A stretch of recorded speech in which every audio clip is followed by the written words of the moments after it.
à tous et bienvenue sur la chaîne. On se retrouve aujourd'hui pour le tirage des énergies du mois de septembre 2019 pour les Capricornes, ascendant Capricorne et lune en Capricorne. Ceci est un tirage général, donc s'il ne résonne pas avec votre situation, je vous conseille de consulter le tirage correspondant à votre signe ascendant et celui de votre signe lunaire afin d'avoir plus d'informations. Si vous ne connaissez pas votre signe ascendant ou votre signe lunaire, j'ai placé en barre d'informations des liens qui vous permettront de les calculer. Comme d'habitude, ce mois-ci, j'ai fait un tirage en 3 cartes au Rider Tarot Deck. La première carte va représenter le début du mois, la deuxième carte va représenter le milieu du mois et la dernière carte va représenter la fin du mois. Donc on va commencer tout de suite avec la première carte que j'ai tirée pour vous. Il s'agit de la carte de l'Empereur qui nous parle de stabilité, qui nous parle de la solidité d'une situation ou d'une personne. Ça nous parle aussi de construction, d'évolution, notamment sur le plan matériel et financier, mais pas que.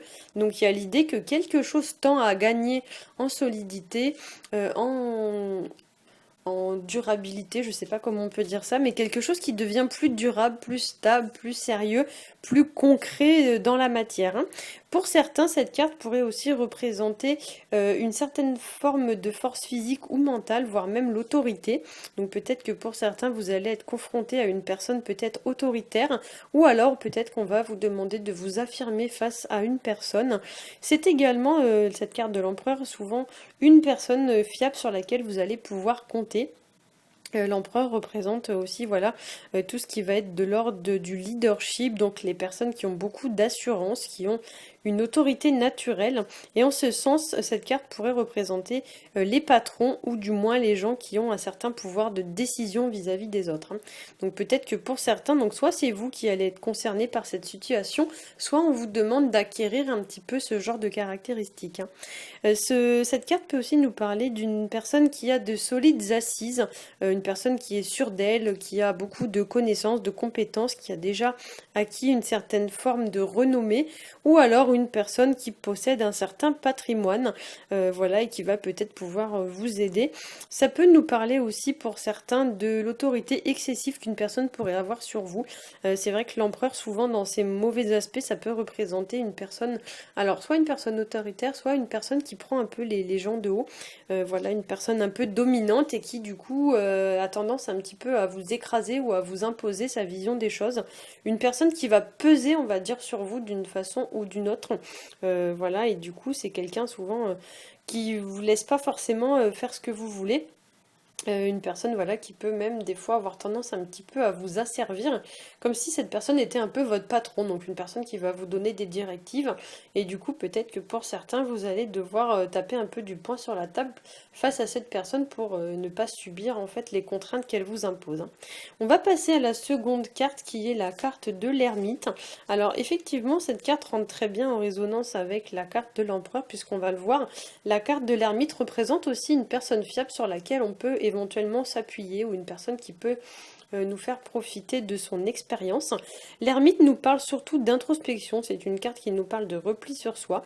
Elle représente cette carte, donc elle représente une période un petit peu lente, un petit peu les choses n'avancent mais pas forcément à la vitesse que vous aimeriez.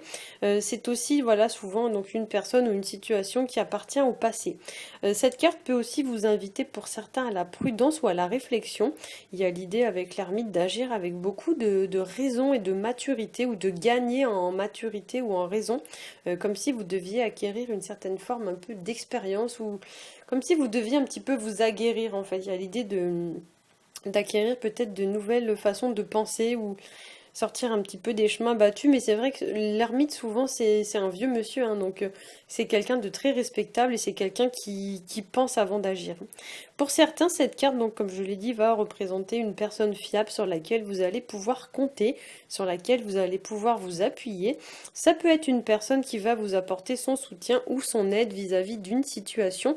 L'ermite représente aussi souvent une personne qui va pouvoir vous apporter des bons conseils et vous faire profiter de son expérience, ou alors de ses compétences ou de ses connaissances, puisque c'est vrai que souvent l'ermite va représenter voilà une personne qui est c'est un peu un référent, vous voyez, c'est la personne qui est un peu habilitée à porter assistance aux autres. Alors c'est pas non plus l'énergie de la carte du pape, mais on s'en rapproche un petit peu.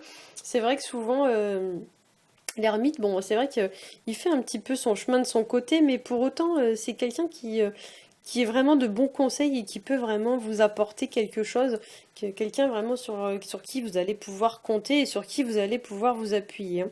L'ermite, ça peut représenter aussi une période où les choses durent depuis un petit moment. Il y a une idée un petit peu de lenteur, de choses qui traînent un peu en longueur avec cette carte. Et ça peut aussi nous parler, pour certains, de prendre un peu de distance ou de recul vis-à-vis d'une personne ou d'une situation, notamment si la personne en question elle est un peu autoritaire ou qu'elle vous pèse d'une façon ou d'une autre. L'ermite va vous demander un petit peu de mettre de la distance entre vous et cette personne, hein. L'ermite, ça peut nous parler aussi de célibat ou de solitude.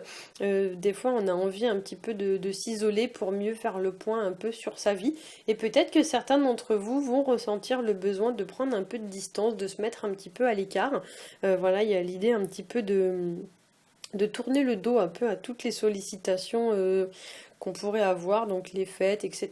C'est vraiment se retrouver soi-même, se ressourcer, etc., etc. L'ermite aussi, ça peut représenter l'idée de sortir d'une certaine façon de sa zone de confort pour aller atteindre un objectif.